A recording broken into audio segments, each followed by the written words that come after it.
নমস্কার, সবাইকে সোমা দা হোম কুকে স্বাগত। চলে এলাম আবার একটা নতুন রেসিপি নিয়ে।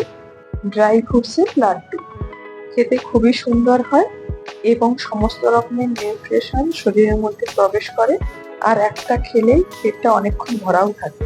চিনি ছাড়া এই ড্রাই ফ্রুটস লাড্ডু বানিয়েছি। কখনো খিদে পেলে কিছু না থাকলে একটা ড্রাই ফ্রুটসের লাড্ডুই যথেষ্ট। ড্রাই ফ্রুটসের লাড্ডু বানানোর জন্য বিভিন্ন রকমের ড্রাই ফ্রুটস নিয়েছি কাজু, কিশমিশ, আলমন্ড, আখরোট, পেস্তা, কুমড়োর বীজ, sunflower seeds, chia seeds, flax seeds এবং খেজুর। হাতের কাছে যে যে ড্রাই ফ্রুটসগুলো অ্যাভেলেবেল সেগুলো দিয়েই বানানো যায়। প্রথমে নাটসগুলো হালকা করে ড্রাই রোস্ট করে নেব।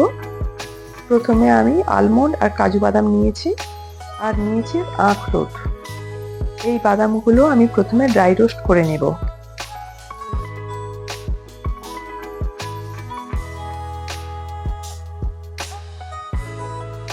এই বাদামগুলো হালকা ভাজা হয়ে গেলে দিয়ে দিচ্ছি সিডসগুলো, pumpkin seeds, sunflower seeds, flax seeds আর চিয়া সিডস। এখন পেস্তাটাও দিয়ে দেব। আমার পেস্তাটা হালকা করে ড্রাই রোস্ট করা ছিল কেনার সময়, তাই আমি এখন দিয়েছি, না হলে প্রথমে দিয়ে দিতে হতো। সিডস নাটসগুলো আবারও একটু ড্রাই রোস্ট করে নিচ্ছি।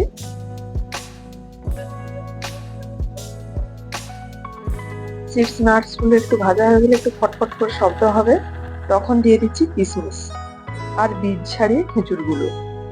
বিভিন্ন রকমের সিডস এবং নাটসের মধ্যে প্রচুর পরিমাণে পুষ্টি থাকে, যার মধ্যে good fats, protein, fibre, vitamins এবং বিভিন্ন ধরনের মিনারেলস রয়েছে। এগুলোর প্রচুর উপকারিতা রয়েছে, যা হার্টের স্বাস্থ্য ভালো করে, রক্তের শর্করার মাত্রা নিয়ন্ত্রণ করে, এমনকি ওজন নিয়ন্ত্রণেও সহায়তা করে, ব্লাড প্রেশারও কন্ট্রোলে রাখে। তাই বিভিন্ন রকমের নাটস এবং সিডস খাওয়া খুবই উপকারী। খেজুর দেওয়ার পরে হালকা করে নেড়ে চেড়ে তারপরে দিয়ে দিচ্ছি পোস্ত দেওয়ার পরে আর বেশি ভাজবো না। আমার কাছে ভাজা তিল ছিল, আমি ভাজা তিল দিয়ে দিচ্ছি। আমার কাছে যেহেতু ভাজা ছিল তাই আমি পরে ব্যবহার করছি। যদি আপনাদের কাছে না থাকে তাহলে নাটসগুলো ভাজবার সময় তিল ব্যবহার করবেন। তিলটা দেওয়ার পরে হালকা নেড়ে চেড়ে আমি এবার ফ্লেমটা সুইচ অফ করে দেব। নাটসগুলো ভাজবার পরে একটা প্লেটের মধ্যে ঢেলে নিচ্ছি, যাতে নাটসগুলো খুব তাড়াতাড়ি ঠান্ডা হয়ে যায়।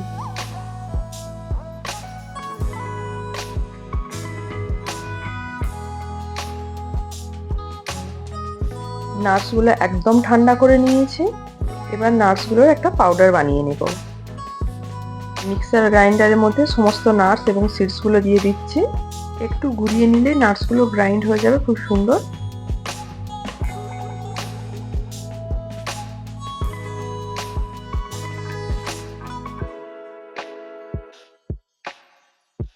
একদম স্মুথ পাউডার বানাবার দরকার নেই, একটু দানা দানা থাকলেও ভালো লাগবে খেতে। একটা প্লেটের মধ্যে নাটসের গুঁড়োগুলো ঢেলে নিচ্ছি।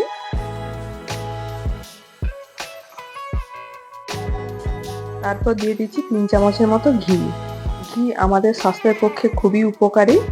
ঘিয়ের মধ্যে বিভিন্ন রকমের ভিটামিনস রয়েছে, সাথে হেলদি ফ্যাটসও রয়েছে, যা আমাদের হজমে সহায়তা করে এবং রোগ প্রতিরোধ ক্ষমতা বৃদ্ধি করে। ঘি দেওয়ার পরে বাদামের গুঁড়োর সাথে ভালোভাবে মিশিয়ে নিচ্ছি। পুরো ঘিটা ভালোভাবে পুরো নাটসের সাথে মাখিয়ে নেওয়ার পরে এরকম মুঠো করলে, যদি মুঠো হয়ে যায় তাহলে বুঝবো ঘি মেশানোটা পারফেক্ট হয়েছে এবং সহজে নাড়ুও বানানো যাবে।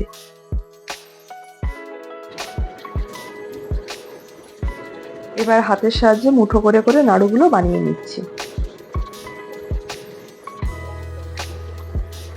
একে একে গোল গোল করে নাড়ুগুলো সব বানিয়ে নিচ্ছি।